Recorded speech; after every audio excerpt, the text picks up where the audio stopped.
तो स्टूडेंट्स आपने देख लिया होगा कि एनटीए ने अपनी तरफ से एक सफाई अपनी पेश की। बड़े दिनों बाद एनटीए ने मुंह खोला, बड़े दिनों बाद एनटीए तक आवाज़ पहुंच पाई।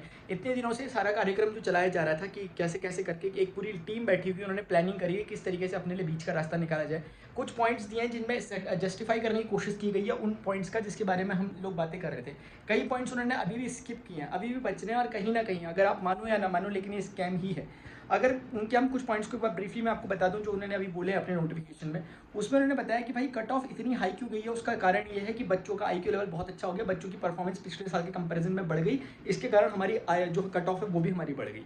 दूसरा पूछा गया कि वो बच्चों का ग्रेस वाला सिस्टम क्या है, तो बोल रहे हाँ जी हाँ, हमने सही बात है, वो कुछ बच्चों ने पंजाब में, चंडीगढ़ में और इसी तरीके छत्तीसगढ़, दिल्ली वगैरह के हाई कोर्ट में उन्होंने अपनी पटिशन डाली थी बच्चों ने, और हमने जब सीसीटीवी कैमरे लगा के जो लगाए गए थे उससे चेक किया तो हमें पता चला यार बात तो सही है, बच्चों का टाइम लॉस हुआ था वहाँ पर, इस कारण से उन्हें कंपनसेट करने के लिए हमने उनको मार्क्स गिफ्ट में दे दिए। ये उन्होंने जस्टिफिकेशन दिया। फिर अगली बात उनसे पूछी गई थी कि भाई ये जो 720 में 720 मार्क्स आए 67 बच्चों की कैसे आ गए।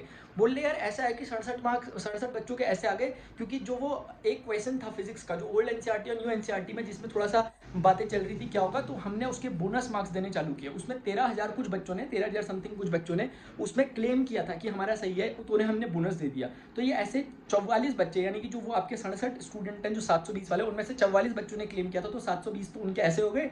बाकी ये कुछ 6 बच्चे ऐसे हैं जो वो ग्रेस जिनको दिया था हमने, वो 6 बच्चे 720 में से 6 बच्चे वो वाले जो ग्रेस के थ्रू आए। भले ही ये बात पहले से पूछी जा रही है एनटीए से कि भाई ये तो बता दो कि ग्रेस का क्राइटेरिया क्या, किस आधार पर तुम ग्रेस दे रहे हो, और ग्रेस का कोई नियम वगैरह पहले था एनटीए में। 2018 का जो नियम आ रखा उसके आधार पर तुम कह रहे हो, और वो ऑनलाइन पर लागू था, ये ऑफलाइन एग्जामिनेशन में ऐसा कुछ भी लागू नहीं था। मतलब अपने मर्जी से गेम के नियम अपने मर्जी से बनेंगे कि भाई हमने, मतलब एक तो होता है ना कि भाई सामने लक्ष्य है और उस पर तुम निशाना मार रहे, और एक है कि तुमने निशाना मार दिया और लक्ष्य को लाके रख दे रहे भाई हमारा लग गया, हमारा लक्ष्य पे निशाना। ये बात बिल्कुल गलत है। उसके बाद पूछा गया उनसे कि भाई उसके चक्कर में क्या होगा, जो आपने बीच में भी इतनी सारी हमने बोला था कि यार डिस्क्रिपेंसी आई थी जो, उसके बारे में आपका क्या कहना है। बोले जो जो चीज़ें हुई थी उन लोगों को हमने सजा दे भी दी सजा। बाकी अगर कोई ऐसा स्टूडेंट वगैरह था जिसने ऐसी गतिविधियों में पाया गया था एनटी के फर्दर एग्जामिनेशन में, वो अब से बैठेगा नहीं।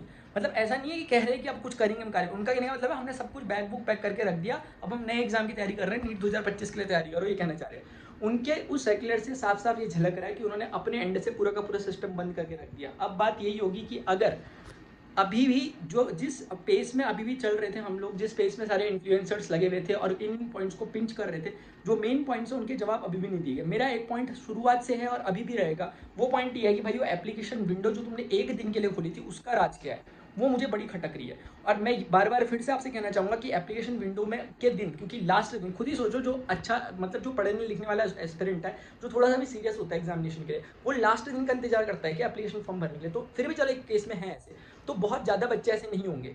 ये हमने करना क्या चाहिए, कायदे से ही होना चाहिए कि उनकी लिस्ट देनी चाहिए कुछ बच्चों की। एक तो उनकी जिनको ग्रेस मार्क्स मिले उनकी पूरी लिस्ट होनी चाहिए, प्रॉपर उनकी जानकारी होनी चाहिए।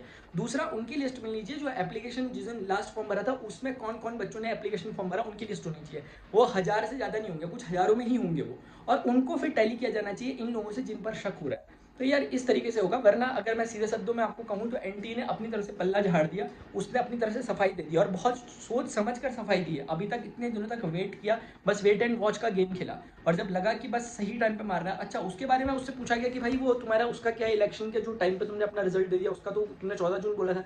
बोले कि हमने अपने एंड से सारी सारी चीज़ें कर ली थी, बस रिजल्ट आना बाकी रह गया था, फाइनल जो लिस्ट होती है वो भी हमने आपको दे दी थी, बस आंसर शीट वगैरह आ चुकी थी, तो फिर हमने अपने हिसाब से दे दिया। मतलब कोई नियम कानून कुछ भी नहीं है, जब जो मन करेगा तब कर देंगे। ग्रेस देना होगा ग्रेस दे देंगे अपनी मर्जी से, रिजल्ट का डेट से पहले रिजल्ट देना होगा अपनी मर्जी से दे देंगे। कुल मिलाकर ऑटोनोमस एक जो संस्था है उसका बहुत फायदा उठाया जा रहा है एनटीए के द्वारा। तो ये देखते हैं आगे क्या होता है।